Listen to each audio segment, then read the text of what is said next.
네, 말씀드린 대로 오늘은 2024년 한 해의 마지막 주일인 송년 주일입니다.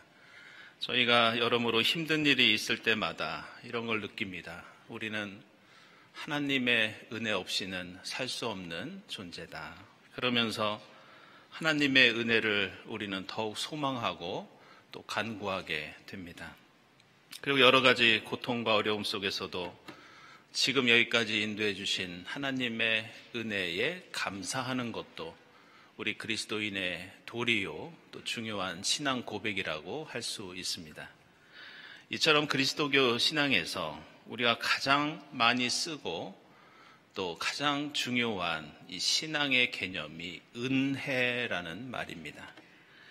이 성경에 나오는 은혜라는 말은 그런데 우리가 알고 있는 것보다 훨씬 더 다양한 의미를 가지고 있고 또 깊은 그런 뜻을 담고 있습니다. 이 구약 성경에서 은혜라는 말은 이 히브리어 단어로 헤세드라고 합니다.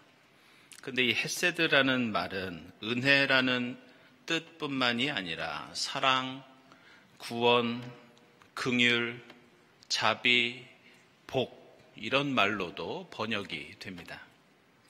근데 이 헤세드의 핵심적인 의미를 담고 있는 말씀이 이 출애굽기 20장 6절 말씀입니다. 제가 읽어보면 나를 사랑하고 나의 계명을 지키는 사람에게는 수천대 자손에 이르기까지 한결같은 사랑, 한결같은 헤세드, 한결같은 은혜를 베풀어 준다. 이런 말씀이 나옵니다.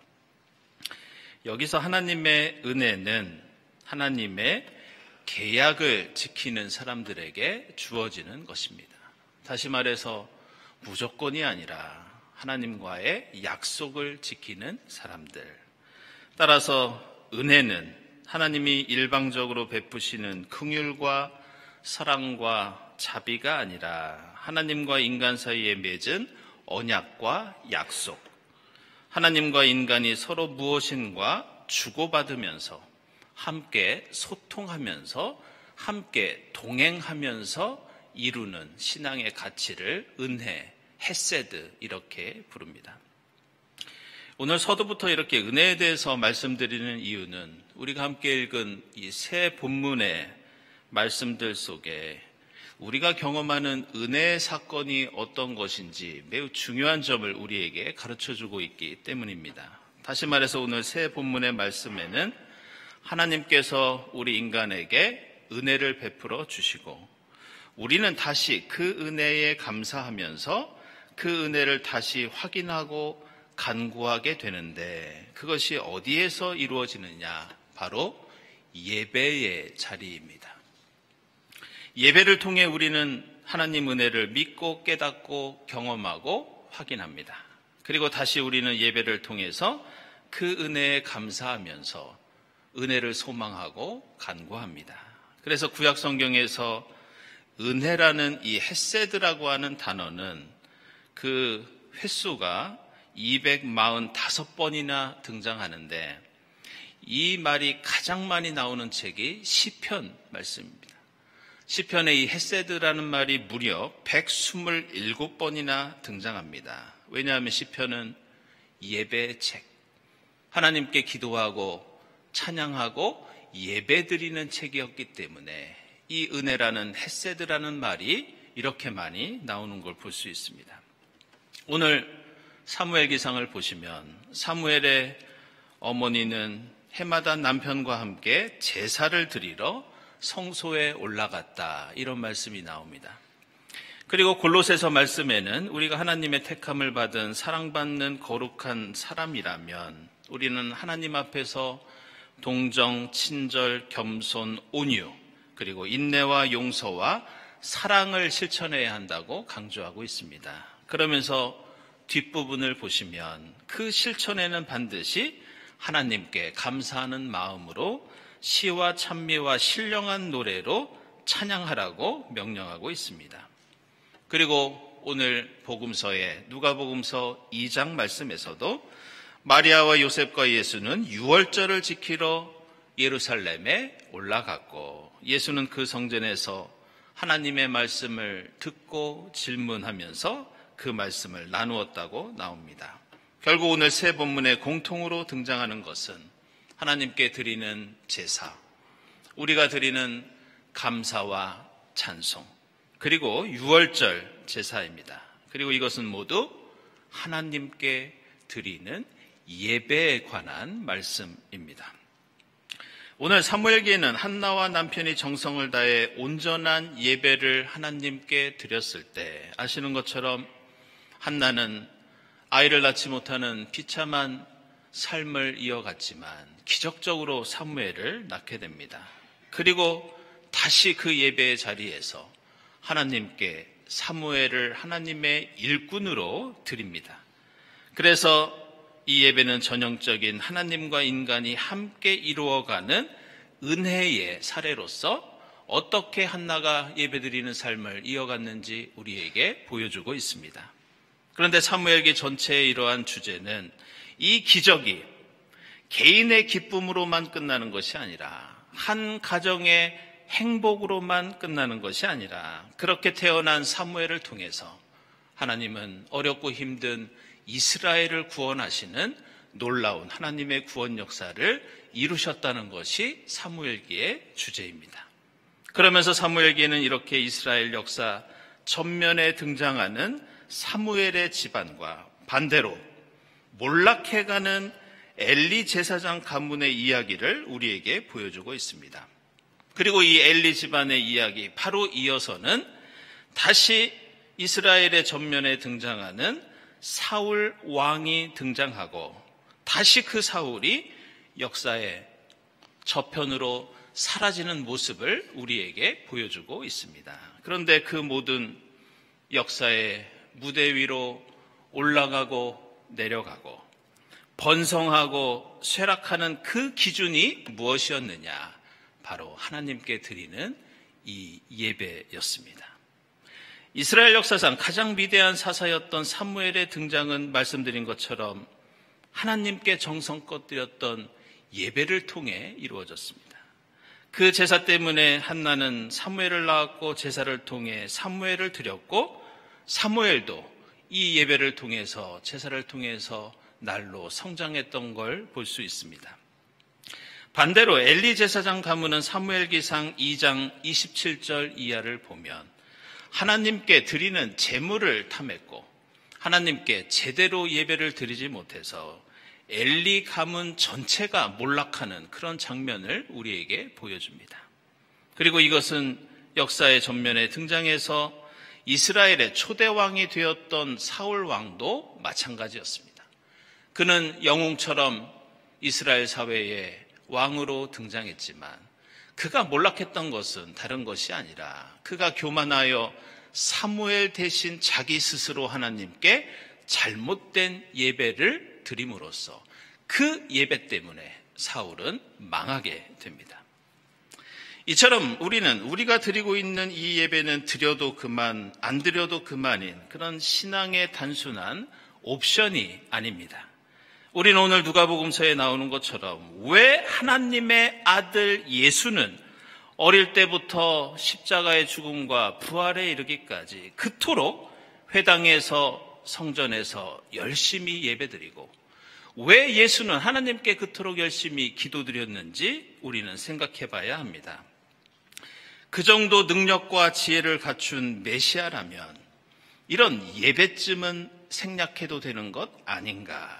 우리는 그렇게 생각할 수 있습니다. 그러나 예수는 예배의 자리에서 하나님의 은혜, 하나님의 헷세들을 깨닫고 확인하고 체험합니다. 그리고 바로 그 예배를 통해서 기도를 통해서 얻은 그 은혜와 힘을 통해서 예수는 사람들을 먹이고 살리고 위로하였고 나중에는 십자가와 부활의 구원의 역사를 이루었던 것을 볼 수 있습니다. 그리고 이것은 오늘 골로새서에 나오는 초대교회 공동체도 마찬가지였습니다. 그들은 로마 제국 압제하에서 이 땅에 하나님 나라를 이루기 위해서 선교하고 노력했던 그런 공동체였습니다. 그들은 어떤 박해와 그리고 생명의 위협도 두려워하지 않았고 그들은 최선을 다해서 하나님을 믿고 따랐던 사람들이었습니다. 그런데 그들은 그 박해 속에서도 하나님께 예배 드리는 것만큼은 결코 포기하거나 소홀히 여기지 않았습니다. 그들이 하나님께 드렸던 기도와 찬양은 하나님의 은혜를 경험하고 확인하는 통로였고, 그들이 이 땅에 하나님 나라를 이루게 하는 원동력이 바로 그 예배였습니다.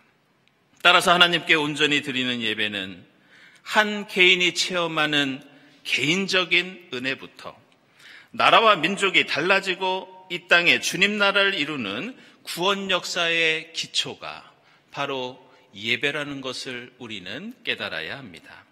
그래서 우리는 구약 성경을 보면 이 예배와 관련해서 매우 중요한 역사적인 사실 하나를 깨닫게 됩니다. 오늘 누가복음서 2장을 보시면 마리아와 요셉과 예수는 해마다 예루살렘으로 가서 유월절 예배를 드렸다는 그런 언급이 나옵니다.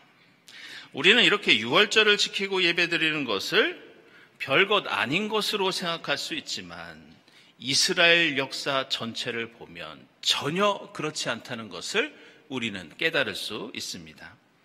아시는 것처럼 성경에 나오는 고대 이스라엘은 항상 주변에 있는 여러 나라들로부터 공격을 당하고 또 전쟁이 많이 일어나서 이스라엘이 가지고 있던 영토를 제대로 지키고 있을 때가 매우 드물었습니다. 항상 주변 나라가 쳐들어와서 땅을 빼앗고 어떨 때는 아예 나라를 완전히 빼앗겨서 포로로 끌려가는 그런 신세가 될 때도 있었습니다. 그런데 구약성경 시대에 하나님께서 주신 땅을 유지하면서 이스라엘의 영토가 가장 넓었던 시대가 따로 있었습니다. 그것은 40명의 역대 이스라엘 왕들 중에서 단지 10%에 해당되는 4명의 왕이 통치할 때만 그들은 온전히 그 땅을 유지할 수 있었습니다. 그 왕이 누구냐?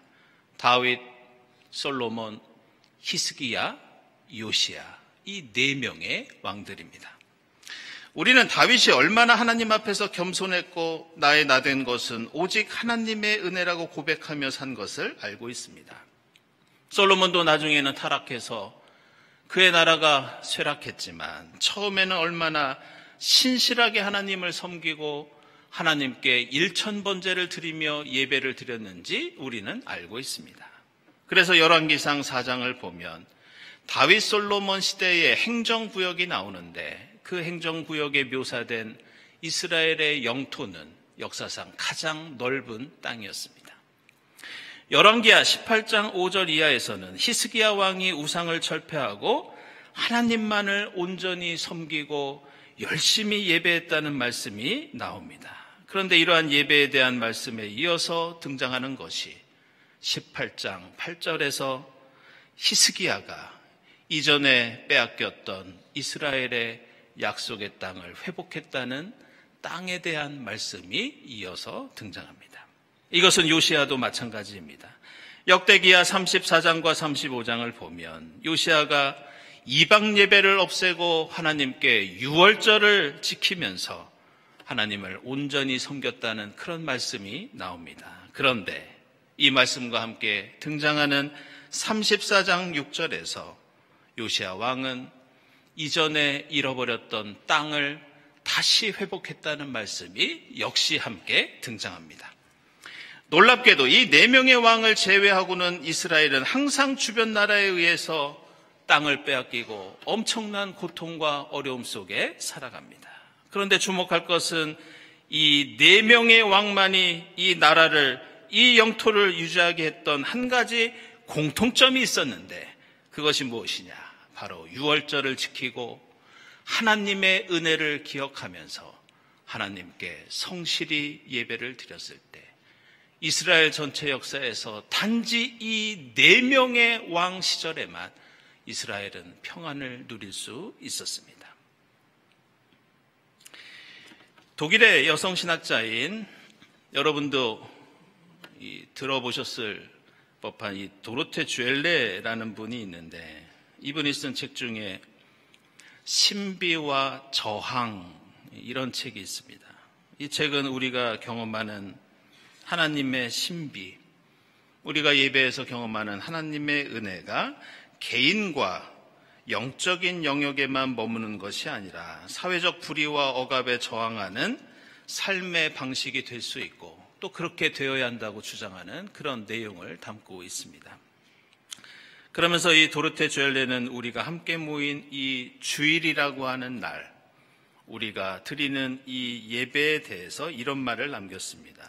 이 주일은 우리의 매일, 우리의 일상에 저항하는 날이다.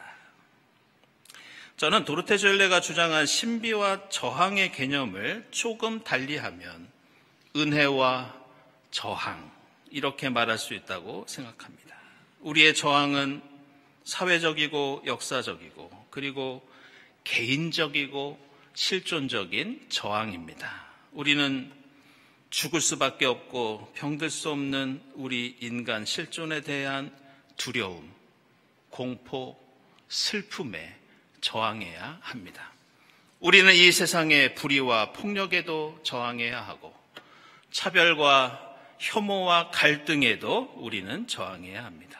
우리는 보다 거시적으로는 생태계 위기에도 저항해야 하고 개인적으로는 나를 엄습하는 슬픔과 고통과 낙심과 어려움에도 저항해야 합니다. 그런데 그리스도인의 이 모든 극복과 인내와 저항의 힘의 원천은 바로 하나님의 은혜, 하나님의 신비, 이 예배의 자리에서 이루어지는 하나님의 헤세드입니다. 우리는 지난 1년의 신앙생활, 지난 한 해의 믿음의 순례를 이 예배를 통해서 지금 여기까지 이어왔습니다. 그리고 우리는 또다시 2025년 새해의 믿음의 순례를 힘있게 이어갑니다. 그리스도인의 흥망성쇠는 점을 쳐서 할 수 있는 것도 아니고 요행을 바라는 일도 아닙니다. 그리스도인의 성패는 그렇다고 세상의 힘과 지식으로만 가능한 것도 아닙니다. 하나님의 은혜를 아는 결초보은의 신앙을 실천하느냐, 아니면 하나님의 은혜를 잊어버리는 배은망덕의 삶을 살아가느냐, 이것이 그리스도인의 흥망성쇠를 가르는 기준입니다. 매주 주일마다 함께 모여 하나님의 은혜를 찬양하면서 우리의 삶과 역사의 모든 어둡고 부정적인 것에 저항하며 사는 것, 이것이 그리스도인의 삶입니다. 올 한 해 지금 여기까지 인도해 주신 하나님의 은혜에 감사하면서 새해에도 주님의 은혜 가운데 믿음의 여정을 주님과 함께 힘있게 이어가는 여러분이 될 수 있기를 바랍니다. 기도하겠습니다. 하나님 감사합니다. 지금까지 저희에게 은혜를 베풀어 주시고 저희로 그 은혜를 알고 감사하고 고백하며 살게 하시니 감사합니다. 예배를 통해 체험하는 은혜와 그 신비로 슬픔과 어려움과 고통을 극복하게 하시고 이 땅에 만연한 불의와 폭력과 죽음에 저항하며 살아갈 수 있도록 인도해 주시옵소서. 예수 그리스도의 이름으로 기도드리옵나이다. 아멘.